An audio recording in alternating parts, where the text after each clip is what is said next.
You for joining us for a Digital World Town Hall weekly council meeting. Today is May 26, 2026, and we're focused on a report out, which will then also just have general Q&A and any of the recent happenings over this last week. So thank you again for your time and your attention. We do have a live audience here with us from around the world. We do have some new folks, and we're grateful for those that are in attendance, as well as those that are supporting this over the years, so to speak. So we want to recognize that before there's the physical and even the digital, there's a spiritual element to all of this. And it's important to not only I believe, give thanks every day. As a matter of fact, I was saying a prayer earlier today, just about basic, simple things. But I think it's through recognizing those simple things that we can actually understand some future elements and some elements where especially digital pieces, how they fit together. And so we just want to recognize that and really grow from that. There's an element that we'll talk a little bit about at the end that will tie back to this. Grateful for those that are here that continue to build and support and recognize, especially members of the digital world. As a reminder, this is a private membership association. Some of the things we'll talk about are futuristic and may have forward-looking statements in them.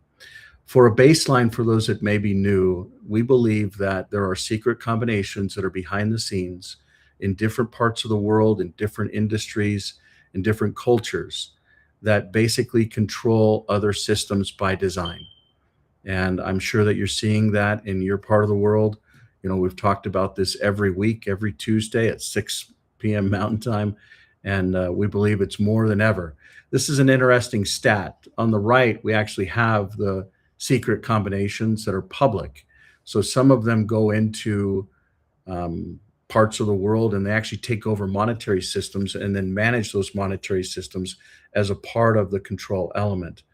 And then on the left side, we've got private ecosystems that are behind the scenes that also work with different organizations such as the IMF and others. But basically what we're talking about is how these private and public ecosystems come together to actually create the continuation of these secret combinations, and how decentralization is actually something that can separate that or create an alternative for humanity. I wanted to point out something today that's a pretty interesting statistic. If we look at the economies almost 10 years ago, so this was actually 8 years ago. This data is from 8 years ago. We review it every week, but you'll notice that the US is 24%, which is 19 trillion in value within the economy. Based upon this recent number in 2026, this was actually the end of Q1 2026, the US has jumped from 19 to 31 trillion.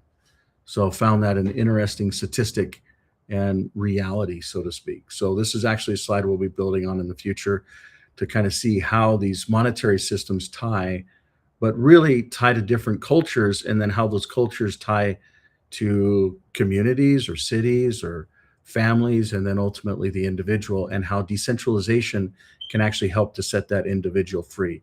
This is all about the individual. It's all about decentralization and really how identity can actually build the future. This last week, I had an opportunity to meet with the chief information officer, at least the prior chief information officer for the state of Utah. And he said, Mike, your chart is wrong here. Communications actually sits right on top of identity, not finance. And as we go through it, he's absolutely right.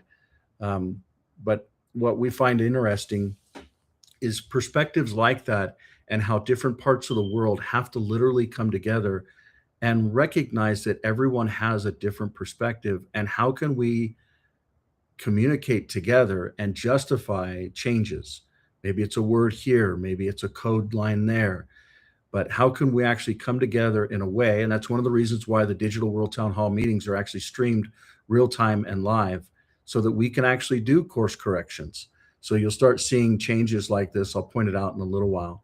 But really, how do you find that alignment between centralized systems, maybe governments, and decentralized privacy or identity? How is that balance actually found?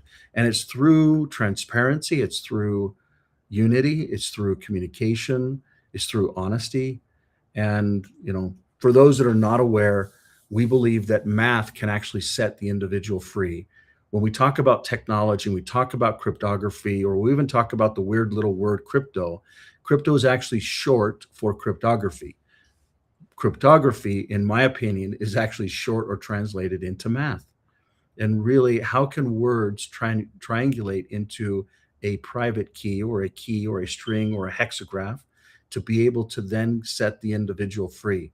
Instead of going to a bank and getting a bank account number, you can basically get your own private number or words that then enable you to have derived keys that basically set you free. And we'll talk a lot about that. We'll talk about advancements on how this is actually utilized and how the physical and digital worlds can actually come together for the betterment of and future of humanity.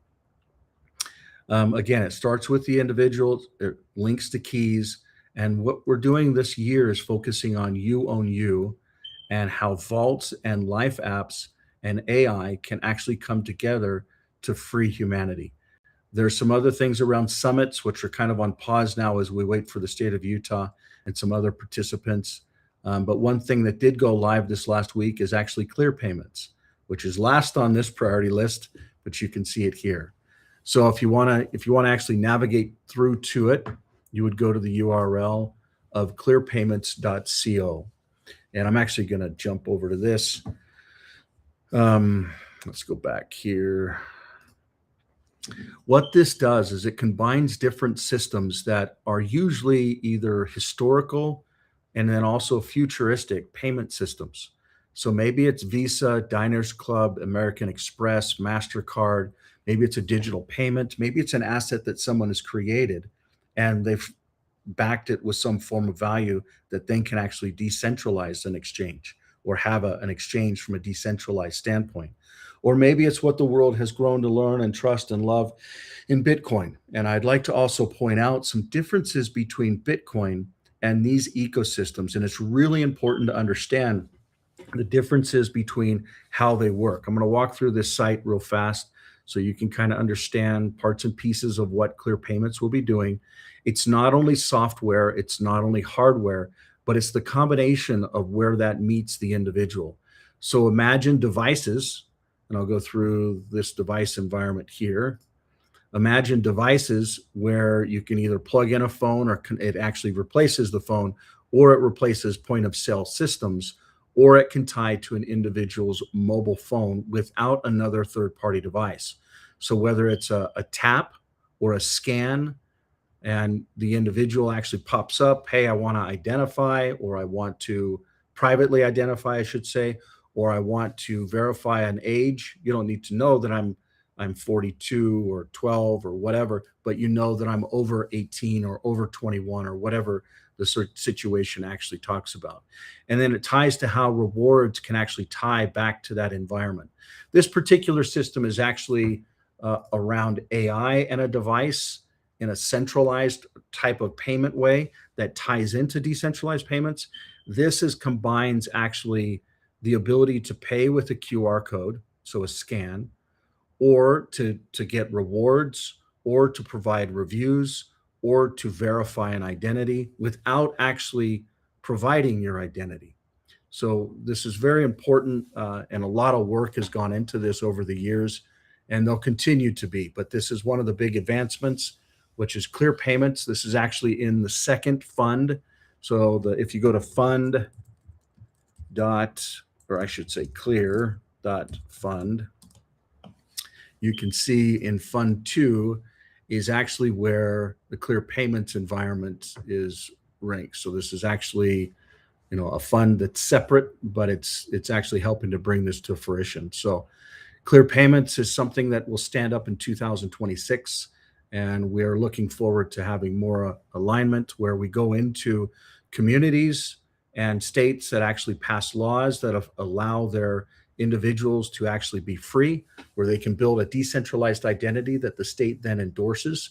And then the merchants or the vendors basically roll these different systems out within that environment. And the systems will start looking a lot like what you actually see here, whether it's an individual that just scans something kind of like what you saw over here.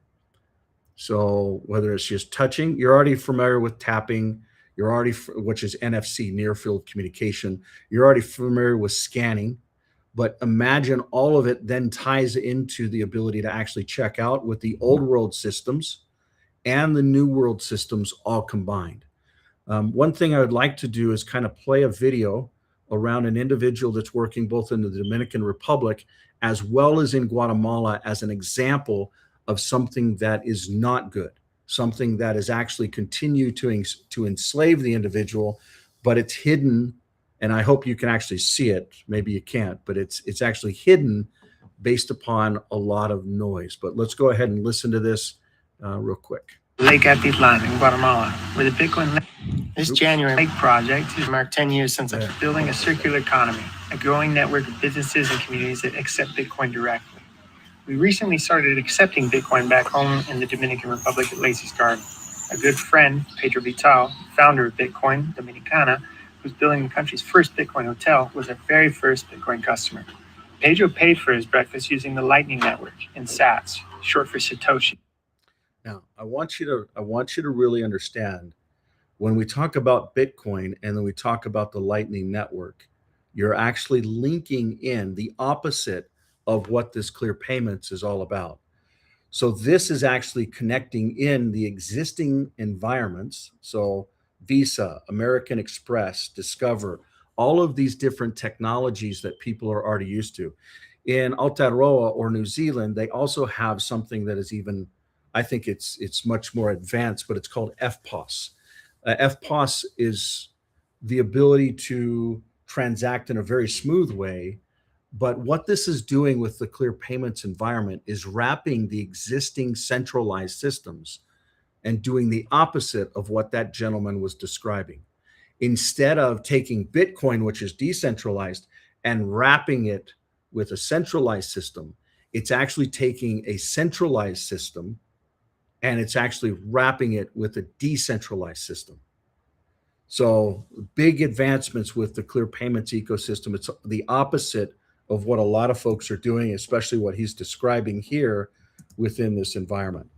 So that's a pretty big advancement. Does anybody have questions on that particular one before I jump to the next report out? Yeah, I have a question. Like, can we start using this? Not in, I think you're in Canada, right? Yeah. Yeah, in Canada, we're only rolling it out within the Utah Life environment. So that is going to be Utah. Let's see, it's actually Summit. I'm going to jump to a different browser, actually. Summit. So this is the locations that we're currently rolling them out. First is Utah, then Aotearoa, then the Mexican environment, then the Canadian environment. So where you're at is the fourth rollout, and actually Idaho is popped in one of these as well. But it's probably going to be, I would hope that it would be maybe Q3 of this year, or excuse me, Q4 of this year, but it might be Q1 of next year. So within that, because there's a lot of, when you go into different environments, you need to make sure that certain things are actually accomplished. Now, the technology that's behind this, especially on the Visa and the MasterCard side of it, the network and processors are basically 63% of, I want to say the United States, but it might be North America. I should probably verify that. But we would have to actually roll the sequencing of rolling it out is not up in Canada right now. Does that answer your question? Yeah. So if I'm in Utah, walk me through how I'm using this. So imagine a bar or a restaurant or a mortgage company or a title company or a healthcare organization actually is following what's law now with state endorsed digital identity. So for those that don't understand that, that's called SB 275. And if we pull this up, this state endorsed digital identity system, I don't know what the right one is here, probably this one. This is actually a bill that went through. There were 40 votes in the House that were positive, no negative. There were 25 in the Senate that were positive, no negative. This is actually signed into law. And what this does is it basically states that any, let me see if I can find it.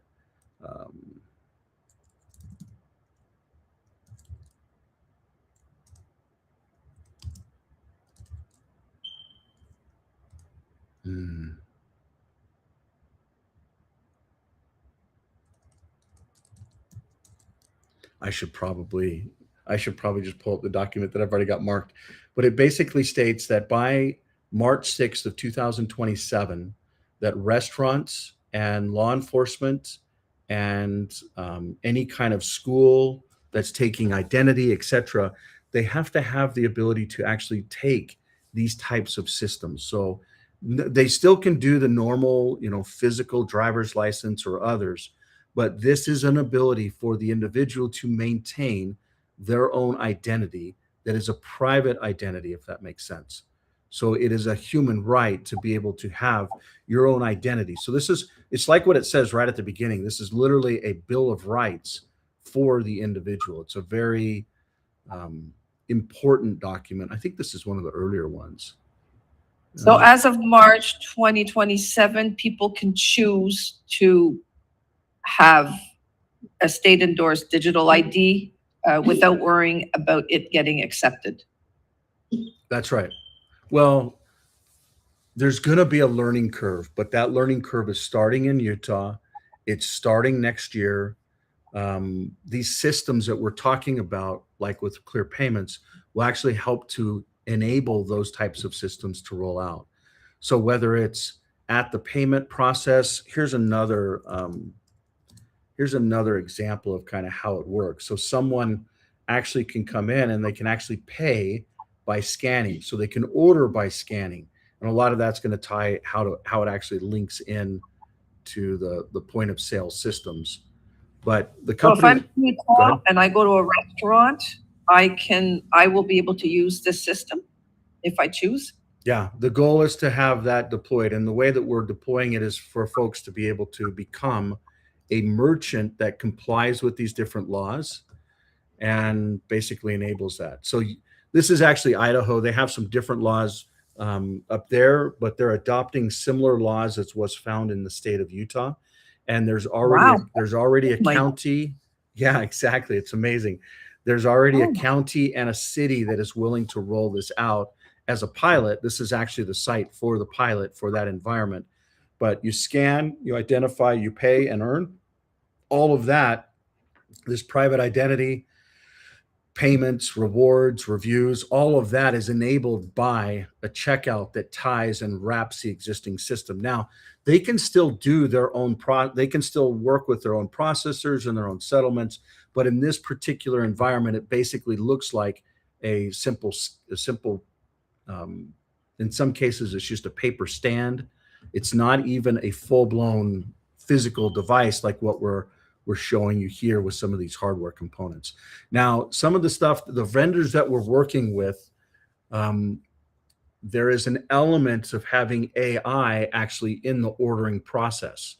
So imagine if, for instance, today, let's say that we go to, I'm going to use a chain brand, which is not probably the best example. Let's say you go to a restaurant and you say, I want to order this and this and this.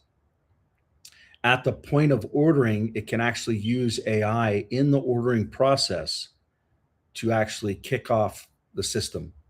So instead of rebuilding systems that are old and archaic, we're actually building on some of the new systems that are rolling out. Like, for instance, here you can see AI ordering. So it naturally uses voice and workflow, which we're already used to, that can actually help the process of ordering. So in some ways, people may think, well, that's too futuristic, or but we're starting from that baseline and then building out a new workflow using these types of both what we would call historical types of payments, Visa, MasterCard, Diners Club, American Express, et cetera. And in linking also to new types of payments where let's say that state has its own digital dollar, or let's say like Wyoming just launched their own, or let's say that people are just used to Bitcoin and they want full settlement across all of this, they can actually do that. There's some other elements. For instance, you can take Bitcoin and you can tie it to this system that is actually real time. And when we understand what's happening within this environment with this gentleman, he doesn't realize it, but by adopting the Lightning Network, like he just articulated, they're actually getting somewhat real-time settlement. The blockchains don't actually settle but every 10 minutes on the Bitcoin network. That's just how it's designed. So it's very slow, but it's very efficient. The problem is, especially with other systems like Ethereum, it actually does the opposite. It's much more, you can pay fees to speed it up, and that's how they monetize the chain. The problem is it's not free and it's not instantaneous. And the goal within this clear payments environment is to enable them to actually be real time and free.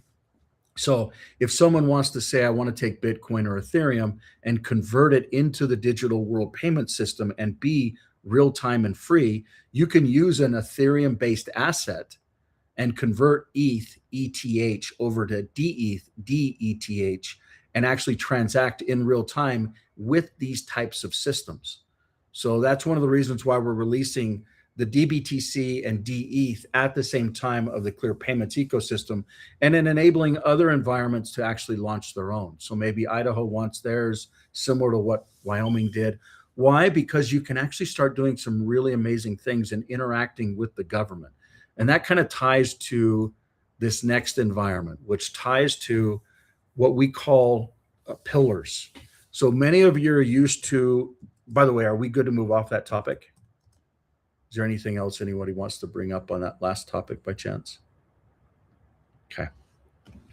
So this next topic is key because it not only ties to the layers within the digital world, but it shows you how they're actually going to not just link in a stack, but how they actually link together with other systems. So how can the digital world and this different stack, so this is kind of the layers we just went through, but it's inverted. And there's one thing that's different. Can anybody tell what's different here? So this is actually, instead of having payments or finance as the next layer, it ties to communication, which we will actually run these meetings with these same types of technologies with AI from the digital world linked into it that actually enables this. But what I'm trying to articulate here is the digital world as one pillar, the life protocol within the digital world as another. And then I'm going to leap over this to this My Utah, which this gentleman that I met with this last week, amazing. Like he literally is one of the pioneers in the identity world and was he was a professor at BYU, but then also the chief information officer for the state of Utah that helped to build the original systems that these My Utah systems are actually being built from. So the myutah.gov login, tons of other communication and repository systems within the current state of Utah that basically then actually ties into, you ready for this? This state endorsed digital identity system, which we've been talking about. But the thing that I actually understood this last week, which was a massive epiphany, and I don't know why I didn't understand this before, it didn't hit me, but I believe that there's going to be within 2026, a state-endorsed digital identity request for proposal to build the bridge that actually ties all of this together. And what I mean by that is this stack from the digital world has already been created, right? So we're already aware of this pillar, and we're already aware of this Utah pillar. And really, these two systems for the individual that is in a centralized system, and I'll draw it in a very simplistic way. So I'll just say there's one big circle, okay? Versus having lots of little individuals being able to create their own identities in their own ways, but with standards. How's the data stored? How's the payments made? How's the identity? Is it private? Is it public? What's the reputation? So there's really this ecosystem within the digital world, which is like the state of Utah, where there's jurisdiction, there's laws, but how do these gaps actually get bridged? How do we pull, the digital world and how people are actually starting to transact and starting to recognize certain things, whether it's, for instance, just on this call alone, like we've got folks from around the world, right? So what's the jurisdiction for this call? How is this handled? Can someone record it? Can two parties record it? Can one party record it? Is it admissible? Blah, blah, blah. So the point is if someone makes a commitment, how is a commitment upheld? There's basically this environment where a jurisdiction like Utah, with its own force of law, and then an environment like the digital world with its own force of law, really with math or cryptography, and how these environments can actually come together. So I'm just going to kind of put this, down here and say, hey, how do we actually link these together? Well, it's technology that can actually do it. And then it's policy behind that technology that actually enables this new environment to link together. And the aha moment this last week was there's actually going to be a connection between the state endorsed digital identity and the protocol that it actually is or will be, and how that actually relates over to other systems. And so the goal would be, how can we take all of these things and actually make them make sense in a way where the individual truly owns their own identity, their own data, and they can literally control their own life, separate from the digital world, separate from clear companies, but using this protocol and using these standards from governmental ecosystems, and how these two little environments, this technology and this technology standard or specification, how can this actually come together in such a way where humanity can literally become free and independent? And so hopefully we have a deeper opportunity of linking these environments together. And hopefully within 2026, that becomes a big reality. And then other states basically also endorse that. So I hope that makes sense. If it doesn't, I totally understand why it wouldn't. But yeah, so we just kind of went through those environments. What other thing that's kind of standing up in real time is what we call clear. By the way, does anybody have any questions before I move off of that?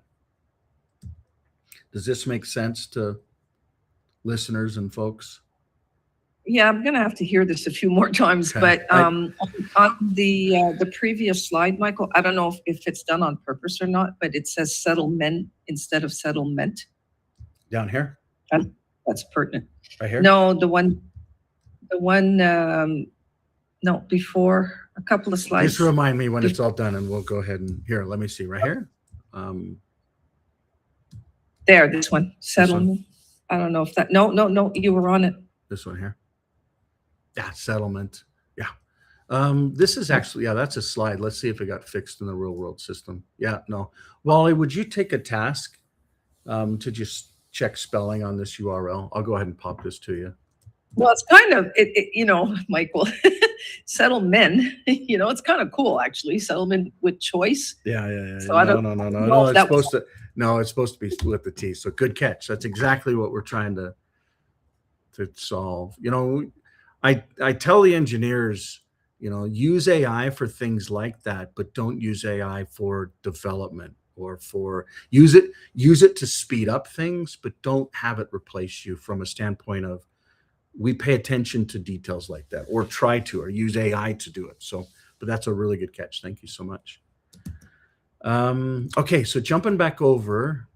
So next topic is around, and hopefully by this time next week, so in a week from today, you'll actually see an ecosystem called Clear Software that historically has focused on productivity apps that are decentralized, mail, calendar, contacts, screen share, video conferencing, but you'll see it in a way where it can actually be branded for different jurisdictions.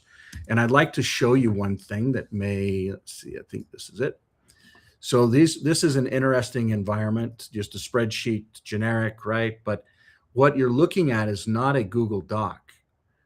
Think about a spreadsheet that can actually, and I showed pieces of this years ago. So how can we actually build a replacement for Google Docs? And what you're seeing are parts and pieces of that. So that's going to be another fun thing. And The technology can actually be branded from Clear Software for particular environments, like states, like different countries, etc. So how does this all stand up, and how do the systems behind it? So when someone actually logs into a system, looks like there's somebody logged in. When someone actually logs into a system, so imagine that what we're talking about within the digital world with these different layers, these are different systems that so what I mean by that is, for instance, with identity, it's actually what we call a ledgerless chain. So there is no ledger to it. The individual owns their own identity from a cryptographic key, which uses its own derived key environment that can actually not only basically reproduce itself or regenerates itself, but it can also tie to other systems or other chains that may have ledgers. And so these would actually use things like explorers and other things to be able to prove that there's certain things that have happened because one device verifies with another device that it actually happened. So at the bottom of this, to rotate your keys or your identity, and then to have that propagate through multiple chains, is where an interface from a third party, like what we're looking at here, where you would actually, and by the way, I just installed an update, so we'll see if this actually works today. I'm actually going to log into this environment. So if this is new to someone, I'm using 5-factor authentication to log into a system where I actually not only own my own identity, but I own my own assets. And if I want, I can transfer them in real time. So if people want to actually see, I'm just going to go ahead and change here. So literally, I actually just swapped a DUSD, which is a decentralized or derived US dollar, for another asset. So I don't know if you saw that transaction just went live there, and the amount actually just switched up. That's a good example of something that's happening in real time. So I'll do 2 this time to just show you. Like, you can't do what I just showed you with Ethereum or Bitcoin or other ecosystems. So it just went up again. I should have pointed that out, but 790 is what it's currently at, the value, the actual amount. I'm actually going to do 3 this time.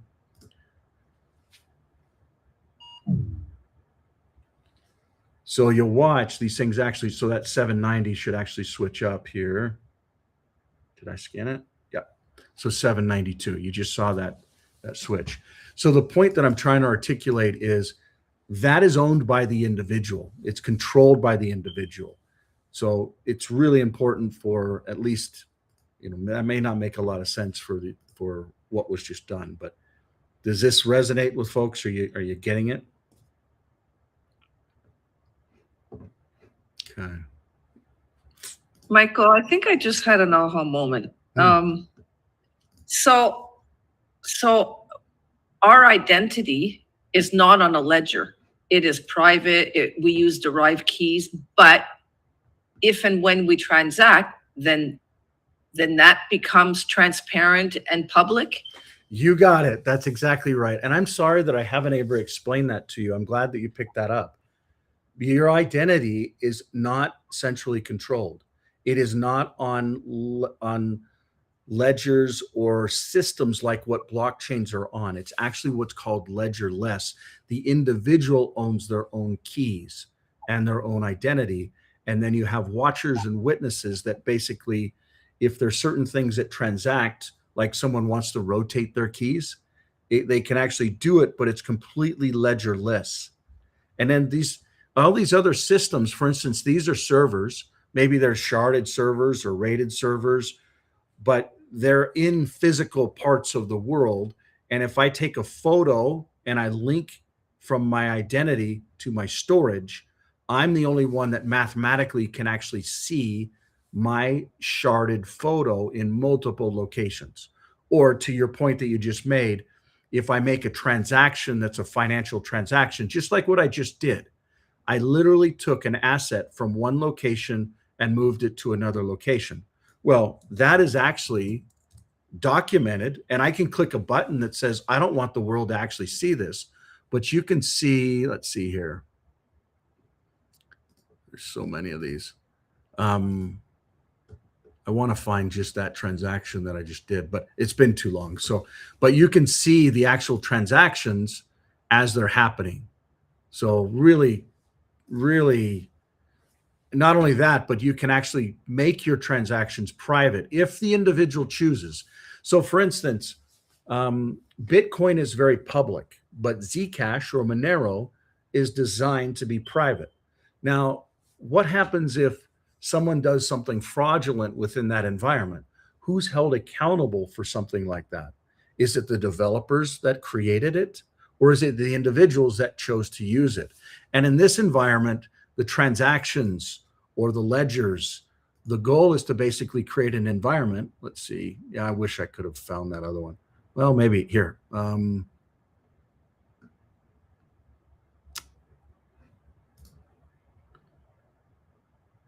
No. But the point that I'm trying to make is it should always be the individual that has a choice. Do I want to be transparent and public, or do I want to be private? Do I want to do it by each transaction, or do I want to do it on everything that I actually do? So with that being said, yeah, so this is pretty key here. So you can see those transactions that we just did. You can actually see them right here. So those are the 3 transactions 4 minutes ago. You can see what they actually bought. You can, all the details. So, but your observation is very spot on that this identity is actually ledgerless. And then these other systems like finance has a ledger. Storage actually has, it's mathematical. Both of these are mathematical based. Communication also is mathematical. But you can actually switch out the way that you actually do the communication inside this channel. And that's some of the confusion that we're currently having as we stand the system up. And we'll also build a kind of a panel where people can see, well, where is my communication? For instance, if you use storage or WhatsApp, do you wonder where's the servers or who controls it? Or can I stand up my own? I like WhatsApp. I personally don't like it, but let's say I liked WhatsApp and I actually want to own my own storage that manages the communication, not only on my own phone that has my photos, but any of the texts that are sent in the centralized environment. For instance, WhatsApp was actually sold. I won't use names. WhatsApp was sold to Meta or Facebook. And then Meta, their name back then, I think was still Facebook. They actually started doing certain things where metadata within the actual transactions of communication, whether they're photos or whether they're texts or other, could actually have metadata that would actually be able to unobfuscate the individual's identity. And when the guy that sold WhatsApp to Facebook found out about that, even though he had a lot of value on the table, he walked away from Facebook. And that's the core funding mechanism and technology that is behind Signal. The problem is Signal has the same issues that WhatsApp has because the back-end systems are all centralized. Now, for those of you that know, the Clear companies, namely Clear Software, actually built a technology called Clear Signal that did the same thing, but it used private keys instead of a phone number. The problem is the architecture is still centralized. So the goal is to build it in a way where the actual model can actually be decentralized, where individuals can light up their own nodes or select different nodes that they want to join to. The goal is to make it very, very simple. Now, here's an issue. Take simple, take usable, and take affordable, and try and get them all to actually function and work. There's really no system out there in the world that does that. And that's what we're trying to do with all of these different complex layers that then tie into these different pillars that connect into law. Does this make sense? Totally, totally. So I know it's been a long time coming, and I know a lot of this hasn't made sense to so many folks. And Victoria earlier says, Mike, where do I start with this education stuff and how do I do it? And really one of the goals and one of the reasons why we do these different town hall meetings is there will be a day when AI and individuals or their AI can actually go back and see all the weekly meetings that we have. Because why? because they're streamed. They're streamed on multiple different platforms. We're using voice type dictation. We're telling the world, and AI will actually make sense out of this noise and tons of data to actually build out a system that may be so complex for the world, but there'll be a time where it will actually come together and it will be simple. It will be easy to understand. It will be very, very usable. For instance, if I go and pull open, let's say utah.digitalworld.host, this is one of the hosting environments. This is one of the meetings, so we can actually see, hey, these are the different jurisdictions. Let's say we want to go to the mall. Let's say we want to go to Al's Sporting Goods in the mall. The point is these are different places and spaces that not only people or merchants can be, think about the merchants, think about the rewards with the payments, but they can actually tie AI to the environment. So what happens when a relationship between an individual and a merchant becomes real with rewards and communication? The whole ecosystem will literally shift. All of it will literally change. It will shift away from the centralized Facebooks and LinkedIn and Googles and other environments that people are posting and pushing ads to direct communication directly to the individual and the user. Does that make sense to folks? Very much so. What's the difference between spaces and places? Great question. And really, the spaces is the generic environment. So if you actually want to go and look at, let's say we want to create a place ties to a space. So it's basically duplicating the physical world and the digital world. Remember, one of our core goals and objectives is to combine bringing a solid integration from physical and digital ecosystems together. And this is actually how it's being done. So imagine any place that you can go to that is currently on, let's say, Google Maps or others. Imagine those things being able to be live, and now you can start communicating in a decentralized communication way where people can actually be private. It's the opposite of this. So let's just pull open a map. Let's just grab, let's say there's some part of the world, and yeah, let's pick this thing right here. Let's say we want to communicate with this. This is completely centralized around Google and around ads and around feedback and around reservations. But at the core of it, you have identity and payments and reputation. A room has a reputation. An individual that rents the room has a reputation. How do those get linked up, but do it in a way where they're actually decentralized? So the spaces and places, imagine that instead of you having people, and in places, imagine how they can actually come together with the future of payments, identity, and communication. Does that spark something for you? And then No, I'm getting it. still I'm not difficult. getting it. So let's take this test room and let's take these test people that are linked in it. This is a place where people can come together in a certain space. So the space, for instance, let's take the university place. Actually, that's going to be confusing because the name is the opposite. So you have inside of this university location, this mall, you have different people that rent a space to then tell the world what they're doing. The net. Okay, so use Gap example. Use Gap.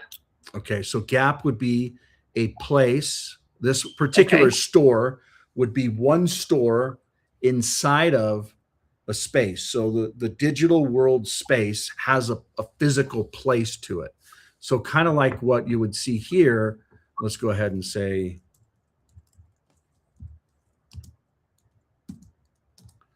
so I'm gonna look up University Place Gap. So this is actually finding this Gap location right here. Okay, so it found it. So I can see photos of it. I can learn about what it is. But how does this store interact with an individual's identity and their payments and their reviews and their rewards in the future? That is what a space can actually do when you take this for instance, this place, Gap in this mall is a centralized representation from Google.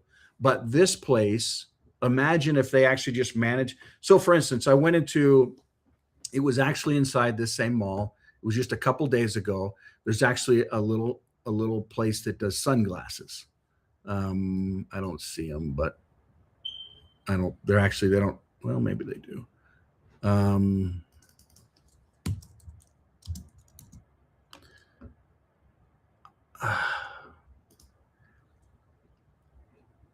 I don't know. Well, this isn't the right one, but these guys have sunglasses, okay? And what if they have a 50% discount because we're over Memorial? Actually, these guys have a I don't know what this BOGO 50% off Buy is. one, get one free. Say again? BOGO is buy one, get one. Okay. I'm glad. Thank you for the clarity there. So you can see they got 50% off. So buy one, get one. I guess that would be 50% off. Yeah. So, but let's say that they actually are like what they are here. It's on a Tuesday at a 1 p.m. and they don't have anyone in their store and they actually want business. So they're willing to say, we will actually do 75% off, but you have to come between these times. And then imagine if there's augmented reality, kind of like a Pokemon type environment where you can come in and you can actually, the user has an AI. So and I'm going too far, I probably shouldn't, but let's say inside of this place, they post a 75% off during a window. And then the individual has their own AIs that actually find these things and say, hey, you're physically in this location. I'm actually going to back out of this. It knows that you're over here. You're not publicly sharing your location. You're privately sharing it. It knows you're over here at noon. And it says, hey, you've programmed me to find deals for you. Not only can you get this from rewards, but you can get this from discounts, and you actually have time in your schedule because the AI, imagine AI in the future that actually is not centralized and hostile to you. You can actually own your own identity and data and privacy and share your information with that AI, which is a whole nother conversation and a very big thing that we're working on. Because Michael, this is incredible. I'm following you. I'm getting you. So your private AI at noon is telling you, hey, if you go to Sunglass Hut between 2 and 4, you can get 75% off. Yes. This is and holy moly. You got it. And it can actually, like inside of these systems, the rewards can be redeemed in real time, or you go in, you do there's certain things that within this environment, this Life Summit, and this is why this is so exciting to come out and see this nuts. Yeah, exactly. How is it that we can take all of these beautiful laws and these different environments with this different technology stack and bring it together where people can actually come together and they can not only celebrate life, but the living, the identity, the freedom, their estate, everything that rolls into your own life. So for instance, let's say that someone actually wants to link up their bank accounts or their assets, which by the way, I wonder if I can show it to you. I don't know if it's public or not. Actually, no.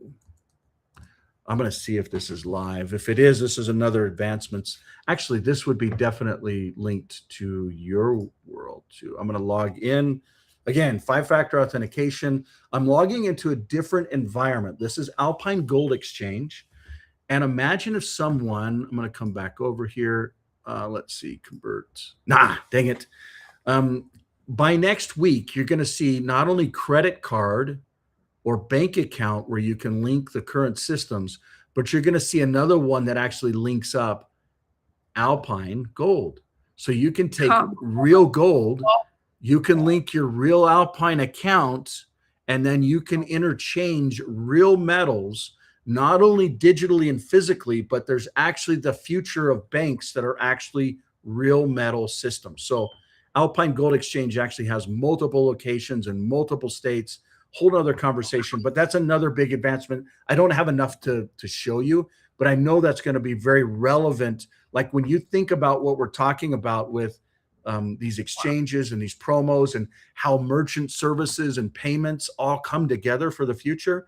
And then you wrap that around celebrating life and people basically coming together and saying, hey, this is how identity can come together and how the whole world can share together, not in competition, but how standards and technology and math can actually unite us. And then how payments and merchants and integration and new modern financial rails can actually link it around innovation. And imagine we actually live it. So we actually go through these malls and we actually bounce around. We go from one place to another and we actually go on these different episodes. And not only are we buying sunglasses, maybe they're unique to your prescription, which, by the way, wouldn't it be nice to have a prescription of all of your different prescriptions from the lab? For instance, look at this. This is crazy. This is just crazy to me. Watch this. Oh my God. Watch Why this. do you need to speed this up, Michael? Watch this. Watch I mean, this. Watch this. See, you see these glasses? Like these are my long distance glasses right here. No, These are my glasses. You can't see me. No. but we can't see you. Oh, I'm so sorry. Here, let me turn this on again. If you're online, you can see it. I'll turn this back on for everybody. So let's say that you've got sunglasses. We all know the difference between clear glasses and sunglasses, right? But what if they're prescription? And then what if they're transitioning? But for me to see a computer screen, these are the glasses. For me to see far away, these are the glasses. For me to see far away and in daytime, I actually, anyways, when it's sunny out. And then the point is all of these are different glasses because over the years, prescriptions change. But what if I have the same situation as you? I have a pair around my neck for reading, and I have a pair for driving, and I have sunglasses that are not prescription. Yep. But what if there was actually a time when you could link, for instance, they have glasses that link all of those different prescriptions. I think our eyes are so amazing. The ability to see and to see a certain dimension, and these are all gifts, like the ability to be able to have different ways to see. And even with the same eyes, for me to see a mountain, I have to use a different set of glasses. The point that I'm trying to articulate, just like glasses are unique to the individual, why is it that, so think about it. If you have the same problem that I do, you may have different optometrists that you go to, and you have different records with the different optometrists. And then over time, what do? They say, oh, well, sorry, we can't fulfill this prescription because it's expired. Don't you like how they just make that up? They make this stuff up. Like humans have no rights. I won't even go into the rights topic, but imagine somebody saying, no, we're not going to deliver a service for you because your prescription's not accurate, or it's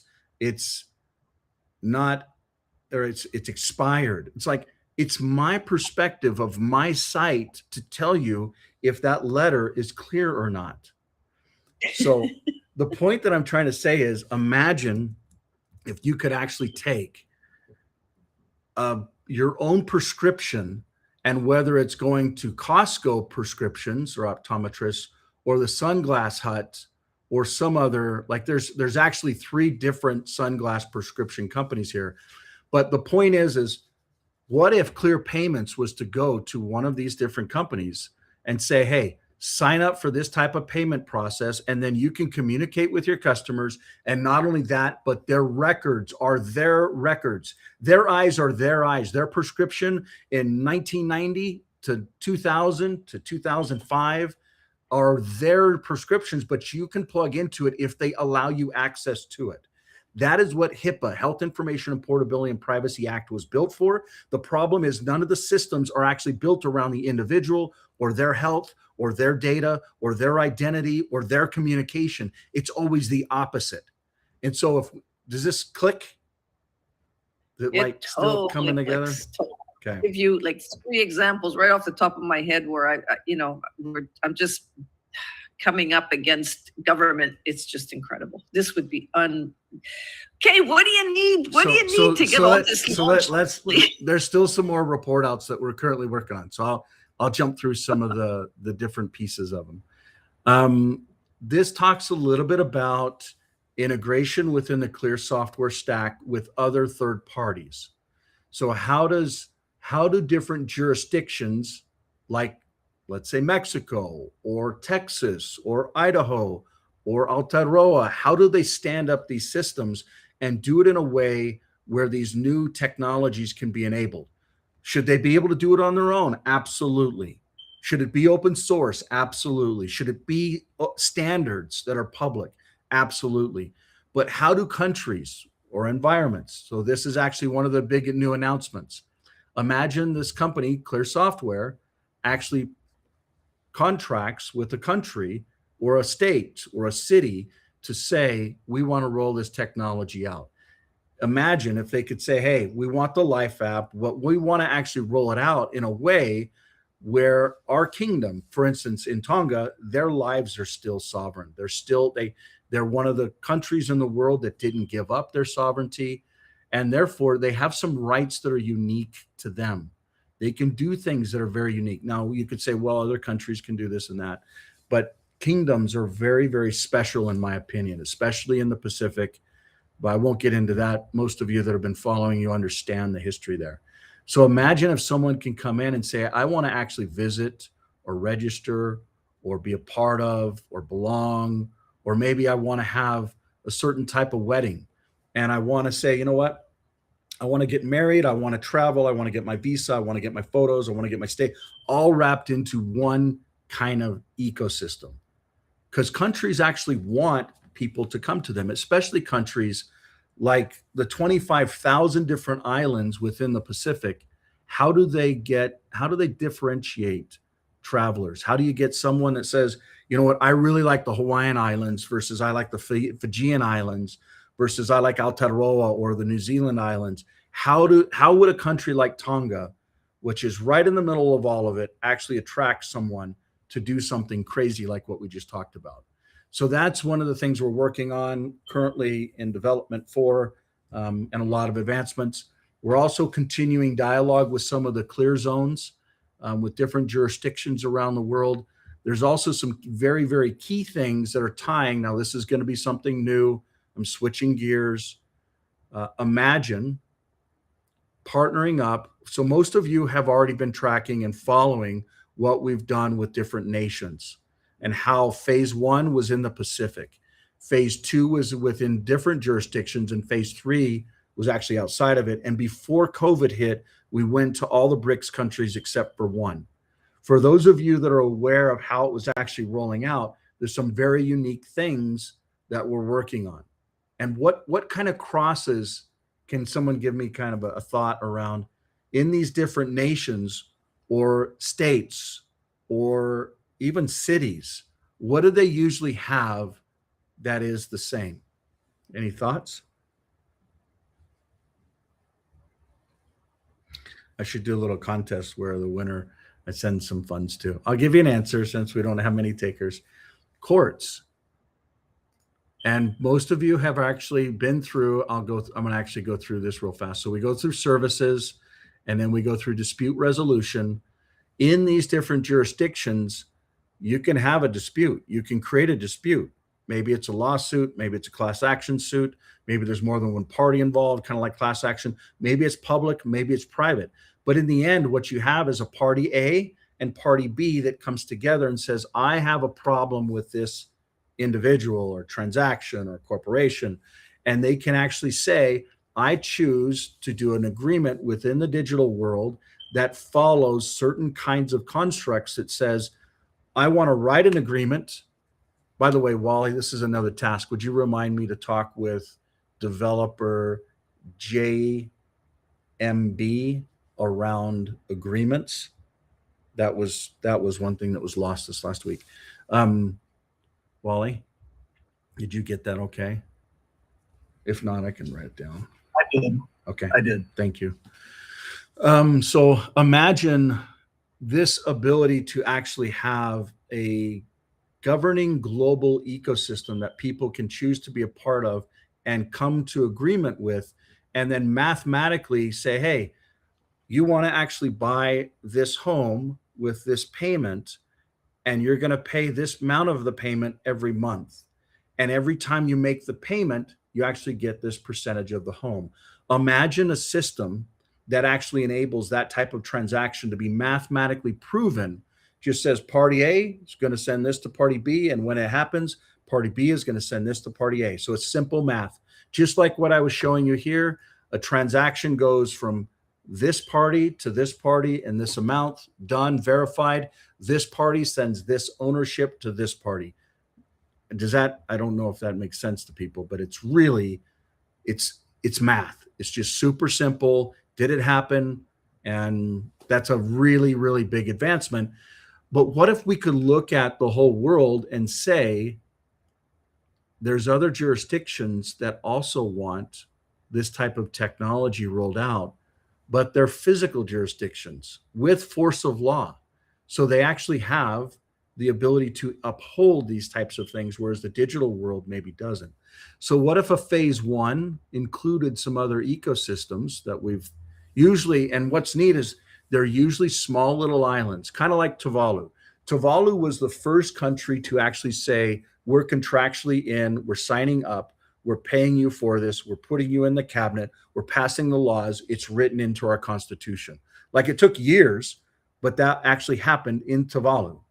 What if there are other countries that say, hey, we actually want to use this new type of court system? For those of you that I don't remember this is a court system that we've been working on for probably about a year now. But it's basically, let's say here's a property was damaged. So you got party A with party B. This is completely public, by the way. So these guys chose a public environment. That's the key, is people should have a choice. Because right now, if people just pay money and know how to access things, they don't have a choice. They can't make it private. But let's say that someone says, hey, this is the person let's say they're the landlord. You've got the tenant, they're verified. And let's say that they want to make a statement. So you make the statement.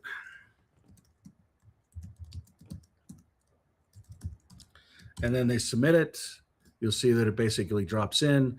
And then in the middle of it, you have what's AI officiator or facilitator that helps people to be able to lodge this in a way that they can do it on their own. You don't need lawyers in the system. You can literally, if you can communicate with AI or your form of, imagine if you actually trust AI in the digital world. You have clerks that are actually accountable to people. They're actually neutral. You have facilitators that are your own trusted advisors that you can share data with, and you don't feel compromised because the data storage, remember, the data storage is actually tied to the individual's data cryptographically or mathematically, okay? So this is a really big advancement around tying jurisdictions and different parts of the world to actual systems that then tie into these different pillars from a technology standpoint. So identity, payments, assets, all of these things basically link together in different jurisdictions. Are you starting to see it kind of gel and make a little bit more sense? Maybe not. Okay, well, next topic is going to be 3 features and functions. This is an example, just kind of like what we just went through within the Idaho environment. This is actually Aotearoa, which is in New Zealand, built for the Maoris. One of these big advancements is actually photos. So you can actually take photos from Google or from Apple, and you can literally start pulling them in. I'm going to show you an example. So let's say that I actually want to start importing photos. Notice how I've got 17 items in here currently. I'm going to let it link into my Google Photos and my Google Videos from years and years and start pulling this data into my own identity using my own decentralized storage. Now, this is a real world environment, so it may take a couple minutes, but it's actually pulling it from the centralized systems.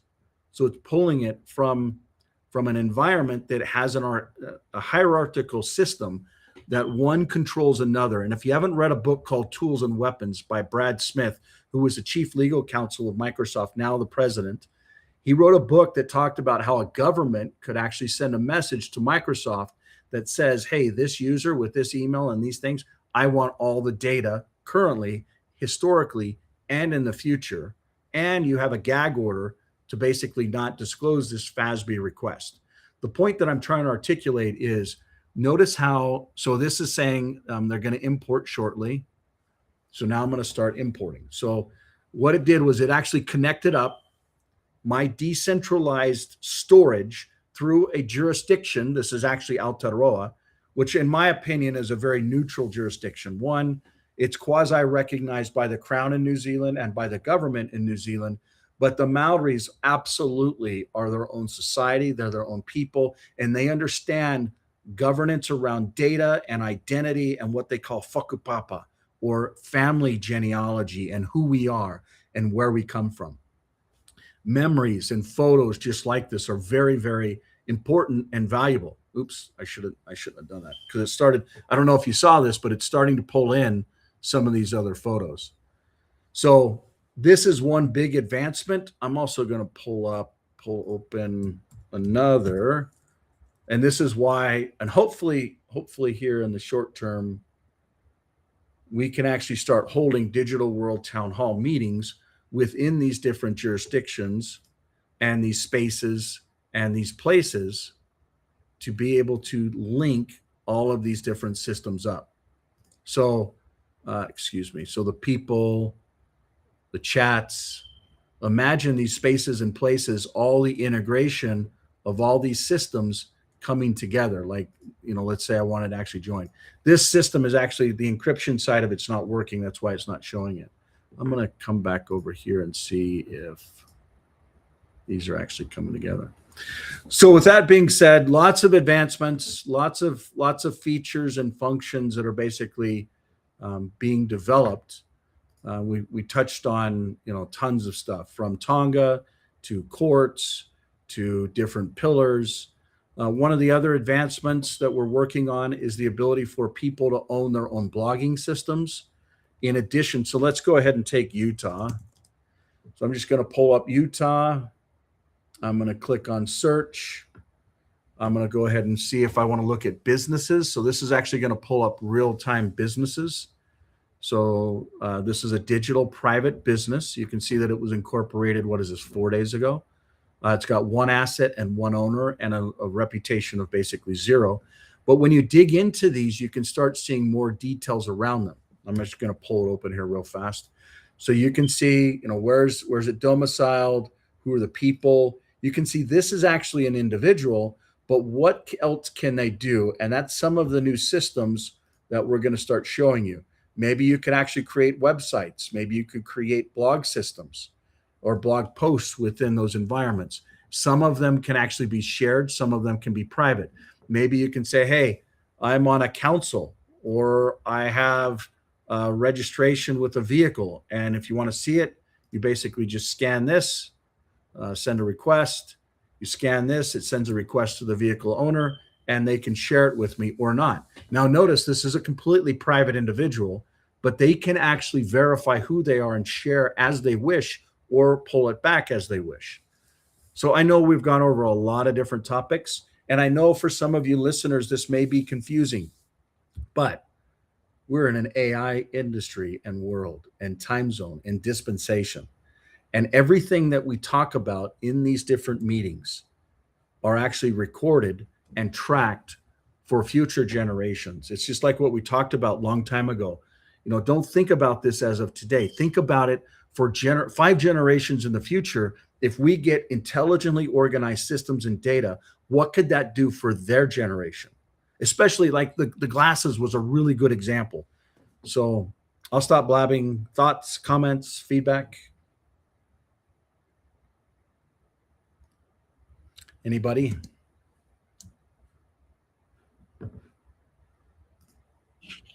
Yeah, I just want to say how I think this is the most exciting town hall that you've ever done, or that I've ever been on, I should say. It's starting to come together, isn't it? Wow. Yeah. Wow. Okay. So, what do you need to make this go faster? Well, some of the stuff we're working on that I haven't mentioned, one is we're actually in the process of final documentation for a bunch of patents, in addition to a lot of the other patents that we've gotten, because we want to be respectful of those things as well.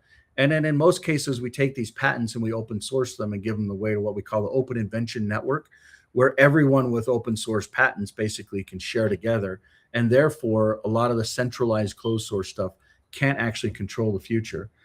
Funding. So we're actually in a process of not only closing some funding structure, but also acquiring a public vehicle or ecosystem to be able to get other funding, which is a whole nother beautiful thing.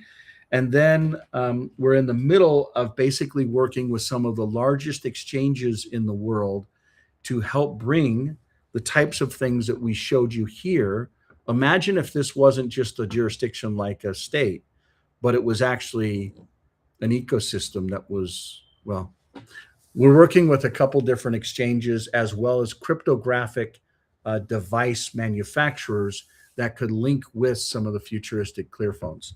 Some of the things that would directly help, if you go to the Clear store at clear.store, you'll see some new products.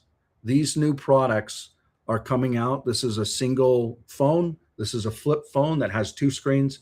This is a foldable phone / tablet that actually has 3. I won't, they're different in size. So for those of you that can see my video, you can see the difference in size. So you can support it by buying a ClearPhone, which basically has 16, actually now we're developing 17 different apps that tie to it, that are tied to decentralized storage and your apps. That's another way to be able to kind of support the effort. But I don't want this to be a sales pitch, because it's not about product.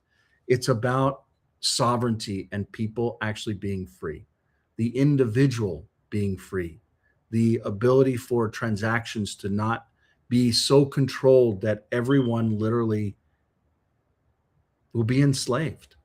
So thank you for your time and for your attention. I know that we've gone over today a little bit. There's a lot that we had to kind of disclose this last week, but this is a big deal with these new phones. I would say probability of success in 2026.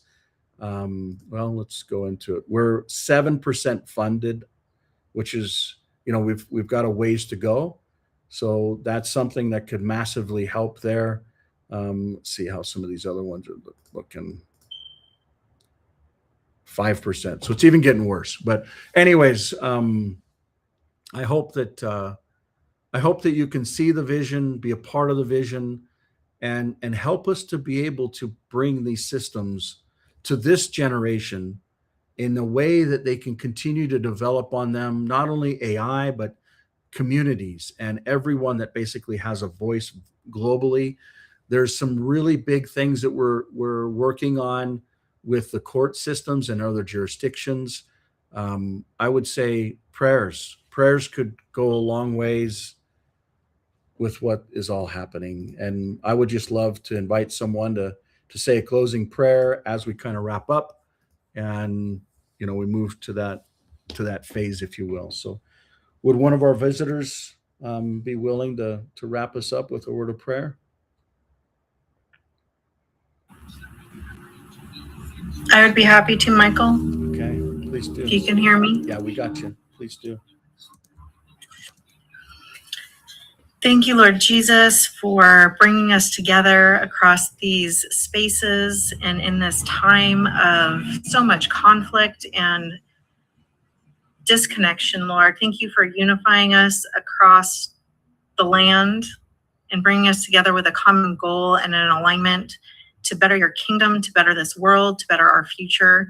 I pray that you just cover this council and the members, and that you just take us going forward and cover us with your protection and your divine covering, insight, wisdom, knowledge, that you would just impart that on us as we go forth today in our days and in our lives and in the communities in which we reach out to, and that this would all just align with your bigger plan for us, and that we would be able to better the future together. In your name we pray. Amen. Thank you so much. We appreciate all of you and for your time and just for caring about such an important topic. So we hope to see you next week. If there's anything that can be done or needs to be discussed, feel free to reach out. Much love. Bye-bye.